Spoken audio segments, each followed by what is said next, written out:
আসসালামু আলাইকুম রহমতুল্লাহি ওবারাকাতুহু। কাছে এবং দূরে, দেশ এবং দেশের বাইরে যে যেখান থেকে আমার ভিডিওটি এই মুহূর্তে দেখতেছেন, আশা করি সকলে আল্লাহর রহমতে ভালো আছেন। আলহামদুলিল্লাহ, আমিও ভালো আছি।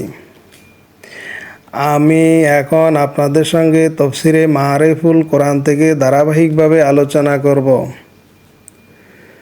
আপনারা আমার সঙ্গেই থাকুন। সকল প্রজ্ঞার উৎস পরম করুণাময় আল্লাহ পাকেরই সমস্ত প্রশংসা। তিনি অনুগ্রহ করে মানুষকে জ্ঞান দান করেছেন, মানবজাতির হেদায়েতের জন্য পাক কালাম নাজিল করেছেন, তার পবিত্র কালাম হৃদয়ঙ্গম করার মতো বোধশক্তি দিয়েছেন।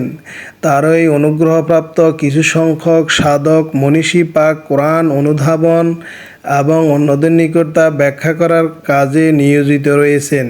কিয়ামত পর্যন্ত এই সাধক জামাতের অস্তিত্ব বিদ্যমান থাকবে। হাদিস শরীফের বর্ণনা অনুযায়ী মানবকুলের মধ্যে এরাই সর্বোত্তম এবং সর্বাপেক্ষ ভাগ্যবান লোক। আল্লাহ পাক কালাম অনুধাবন ও ব্যাখ্যা করার যে পদ্ধতি খোদ রসুল সাল্লাল্লাহু আলাইহি সাল্লাম শিক্ষা দিয়ে গেছেন এবং সাহাবায়ে কেরামের যুগ থেকে আজ পর্যন্ত সত্যপন্থী সাধক আলিমগণ যে পদ্ধতি অনুসরণ করে আসছেন, পরিভাষায় সেটি ইলমে তাফসির নামে খ্যাত। তাই তাফসির কোনো ব্যক্তি বা শ্রেণী বিশেষের মস্তিষ্ক প্রসূত খেয়াল খুশি নয়, অত্যন্ত নির্ভরযোগ্য সূত্র পরম্পরায় প্রাপ্ত দ্বীনী ইলমের সর্বাধিক গুরুত্বপূর্ণ উত্তরাধিকার। সূরা ফালাক পর্ব 2। আমি এখন আপনাদের সঙ্গে তাফসীরে মাআরিফুল কোরআন থেকে সংক্ষিপ্ত আলোচনা করব। জাদুগ্রস্ত হওয়া নবুয়তের পরিপন্থী নয়। যারা জাদুর স্বরূপ সম্পর্কে অবগত নয়, তারা বিস্মিত হয়ে যে আল্লাহর রসুলের উপর জাদু কীরূপে ক্রিয়াশীল হতে পারে। জাদুর স্বরূপ ও তার বিশদ বিবরণ সূরা বাকারায় বর্ণিত হয়েছে। এখানে এতটুকু জানা জরুরি যে জাদুর ক্রিয়া অগ্নি, পানি ইত্যাদি স্বাভাবিক কারণাদির ক্রিয়ার ন্যায়। অগ্নি দাহন করে অথবা উত্তপ্ত করে, পানি ঠান্ডা করে এবং কোনো কোনো কারণের পরিপ্রেক্ষিতে জ্বর আসে। এগুলো সবই স্বাভাবিক ব্যাপার। পয়গম্বরগণ এগুলোর ঊর্ধ্বে নন। জাদুর প্রতিক্রিয়াও এমনই ধরনের একটি ব্যাপার, কাজেই তাদের জাদুগ্রস্ত হওয়া অবান্তর নয়। সূরা ফালাক ও সূরা নাস এর ফজিলত। প্রত্যেক মুমিনের বিশ্বাস এই যে ইহকাল ও পরকালের সমস্ত লাভ লোকসান আল্লাহ তাআলার করায়ত্ত। তার ইচ্ছা ব্যতিরেকে কেউ কারো অনুপরিমাণ লাভ অথবা লোকসান করতে পারে না। অতএব ইহকাল ও পরকালের সমস্ত বিপদাপদ থেকে নিরাপদ থাকার একমাত্র উপায় হচ্ছে নিজেকে আল্লাহর আশ্রয়ে দিয়ে দেওয়া এবং কাজকর্মে নিজেকে তার আশ্রয়ে যাওয়ার যোগ্য করতে সচেষ্ট হওয়া।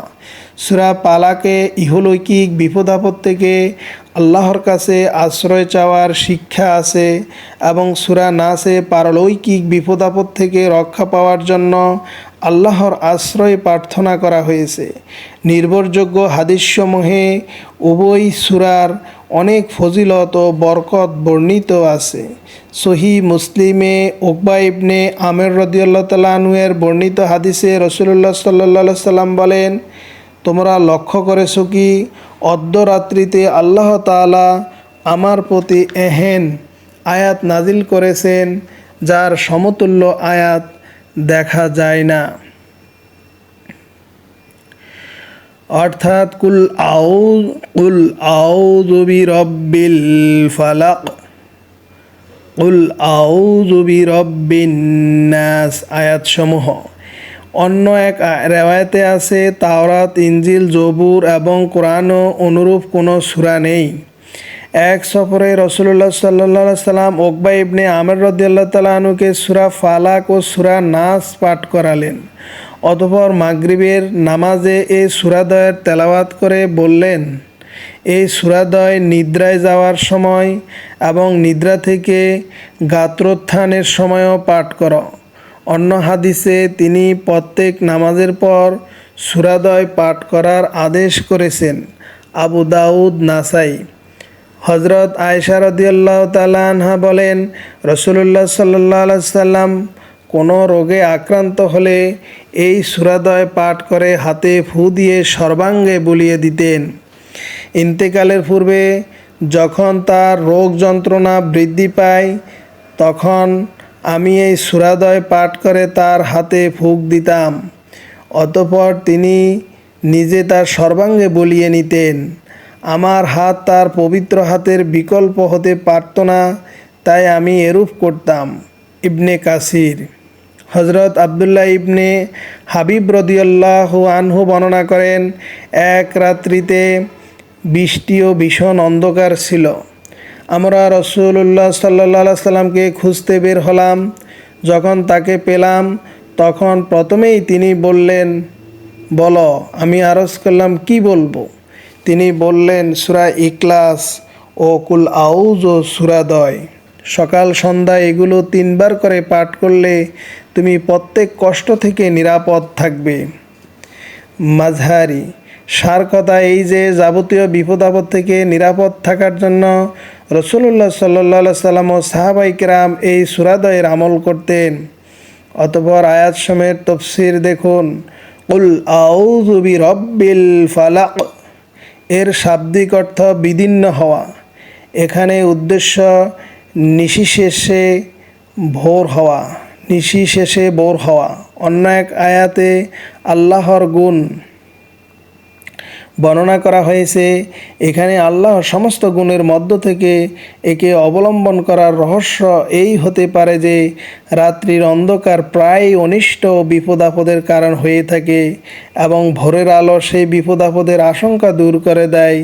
এতে ইঙ্গিত রয়েছে যে তার কাছে আশ্রয় চাইবে তিনি তার সকল মুসিবত দূর করে দিবেন। মিন শাররি মা খলাক। আল্লামা ইবনে কাইম রহমতুল্লাহ লিখেছেন, শব্দটি 2 প্রকার বিষয়বস্তুকে শামিল করে। এক, প্রত্যক্ষ অনিষ্ট বিপদ আপদ যার দ্বারা মানুষ সরাসরি কষ্ট পায়।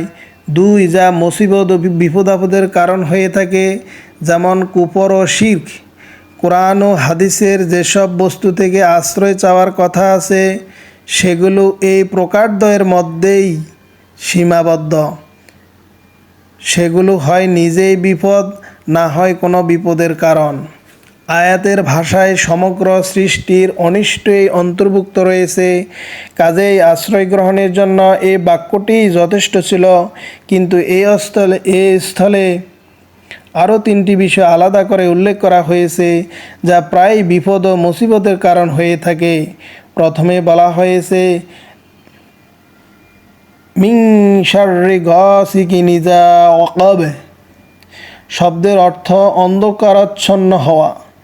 হজরত ইবনে আব্বাস রাদিয়াল্লাহু আনহু, হাসান ও মুজাহিদ রহমতুল্লাহের অর্থ নিয়েছেন রাত্রি। এর অর্থ অন্ধকার পূর্ণরূপে বৃদ্ধি পাওয়া। আয়াতের অর্থ এই যে আমি আল্লাহর আশ্রয় চাই রাত্রি থেকে, যখন তার অন্ধকার গভীর হয়। রাত্রিবেলায় জিন, শয়তান, ইতর প্রাণী, কীট পতঙ্গ ও চোর ডাকাত বিচরণ করে এবং শত্রুরা আক্রমণ করে। জাদুর ক্রিয়াও রাত্রিতে বেশি হয়, তাই বিশেষভাবে রাত্রি থেকে আশ্রয় চাওয়া হয়েছে। দ্বিতীয় বিষয় এই যে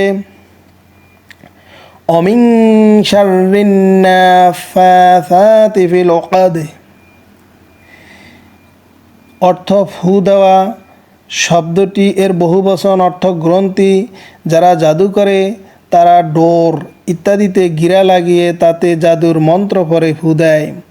এখানে স্ত্রীলিঙ্গ ব্যবহার করা হয়েছে। এটা এরও বিশেষণ হতে পারে যাতে পুরুষ ও নারী উভয় দাখিল আছে। বাহ্যত এটা নারীর বিশেষণ। জাদুর কাজ সাধারণত নারীরাই করে এবং জন্মগতভাবে এর সাথে তাদের সম্পর্কও বেশি। এছাড়া রাসূলুল্লাহ সাল্লাল্লাহু আলাইহি সাল্লামের উপর জাদুর ঘটনার প্রেক্ষাপটে সূরাদ্বয় অবতীর্ণ হয়েছে। সেই ঘটনায় অলিদের কন্যারাই পিতার আদেশে রাসূলুল্লাহ সাল্লাল্লাহু আলাইহি সাল্লামের উপর জাদু করেছিল। জাদু থেকে আশ্রয় চাওয়ার কারণ এটাও হতে পারে যে এর অনিষ্ট সর্বাধিক, কারণ মানুষ জাদুর কথা জানতে পারে না। অজ্ঞাত অজ্ঞাতর কারণেই তা দূর করতে সচেষ্ট হয় না, রোগ মনে করে চিকিৎসা করতে থাকে, ফলে কষ্ট বেড়ে যায়। তৃতীয় বিষয় হচ্ছে অমিন শাররি হাসিদিন ইজা হাসাদে, অর্থাৎ হিংসুক ও হিংসা। হিংসার কারণে রসুলুল্লাহ সাল্লাহ সাল্লামের উপর জাদু করা হয়েছিল। ইহুদি ও মুনাফিকরা মুসলমানদের উন্নতি দেখে হিংসার অনলে দগ্ধ হতো। তার সম্মুখ যুদ্ধে জয়লাভ করতে না পেরে জাদুর মাধ্যমে হিংসার দাবানল নির্বাপিত করার প্রয়াস পায়। রসুলুল্লাহ সাল্লাহ সাল্লামের প্রতি হিংসা পোষণকারীর সংখ্যা জগতে অনেক। এ কারণেও বিশেষভাবে হিংসা থেকে আশ্রয় প্রার্থনা করা হয়েছে। হাসাদ শব্দের অর্থ কারো নিয়ামত ও সুখ দেখে দগ্ধ হওয়া ও তার অবসান কামনা করা। এই হিংসা হারাম ও মহাপাপ। এটাই আকাশে করা সর্বপ্রথম গুনাহ এবং এটাই পৃথিবীতে করা সর্বপ্রথম গুনাহ।